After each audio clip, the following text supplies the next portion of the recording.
My name is Kerri Hilbert, and I'm a counselor at our Counseling Care Center. And today, what I was planning on talking to you all about is just how we're going to transition through some of these tougher spaces as we're moving from being in sheltering in place. Now we're moving and transitioning out of that. So one of the first things that I wanted to talk to you about is some steps that we can use to engage in every day in order to reduce some of those stress responses, to kind of pull our focus back to the here and now so we can make a lot of movement and change in what we're doing day to day. One of the first things that you can do is you can really focus on your control. So if we think about our brain like it's a computer system, everything that you put into it is similarly how we're going to feel outwardly. So if we're moving into a lot of space of watching social media, news, maybe we're watching some really dramatic TV or some scary shows, the tendency is that we're going to feel a little bit more anxious, a little bit more edgy. Likewise, if we're filling ourselves with things that are kind of more feel-good, warm, fuzzy, we're monitoring how much social media and how much news we're taking in, alternatively, we're going to feel a little bit more in control. Additionally, you can think about controls as how am I going to take my attitude throughout the day? So I get to choose how I'm going to act when I'm dealing with different stressors, or how I'm going to choose to interact with people as I'm going throughout my day. So those are all great things that you can do just to focus on control. The second step that we're going to do is we're just going to really acknowledge our thoughts and our feelings that we're experiencing, knowing that we don't have to have any judgment for them, that they can just exist. So we can feel sad, frustrated, overwhelmed, disappointed. Maybe we can even just feel happy or content, and those are all okay to have those emotions. Likewise, it's okay to have helpful and unhelpful thoughts.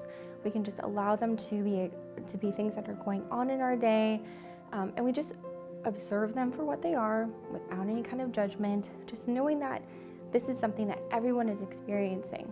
So the third step that you're going to want to engage in is really focusing and engaging in what you do throughout your day. So if that means that I'm going to commit to spending some time outside just sitting and soaking in all the beautiful sun, the vitamin D, enjoying the weather, I'm going to commit to doing that. So I'm not going to think about how I should be washing all the dishes or how all that laundry should be put away or how I really need to help my kiddo with math homework. I'm just going to enjoy what I'm doing and being in the midst of that moment right here and right now. If that's sitting outside or playing games, or maybe it's taking a drive or a walk, whatever that thing might be, I'm going to pull my focus into that particular moment at that time. So the fourth step that I'm going to encourage you guys to do is just kind of think about what are the things that you really value. Now for everyone, these are going to look a little bit different. They're the things that are kind of like your North Star, the thing that you're drawn to or that it pulls you towards, that you're going to spend time making movement towards.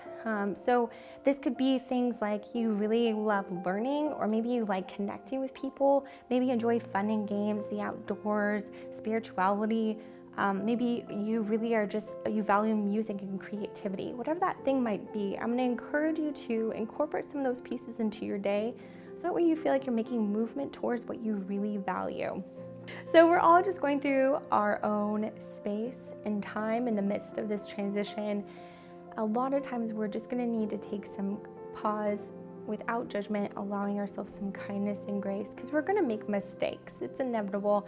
Things are just not going to go well. We might even have days where maybe we feel like we've hit that wall. That is going to be okay, because we all are going to experience that. But we can also give ourselves some kindness, knowing that this is not a forever story for us, and we're going to transition out of this as well.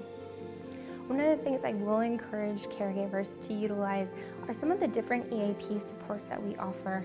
We do have sessions within your counseling care center that we offer free of charge, 8 sessions.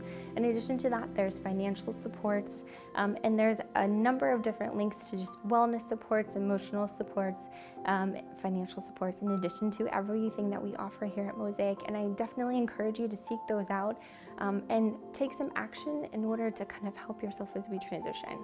Thank you everyone for listening to me today, and I encourage you just to try some of these 5 steps as you're going throughout your day today, and I'm looking forward to speaking to you again soon.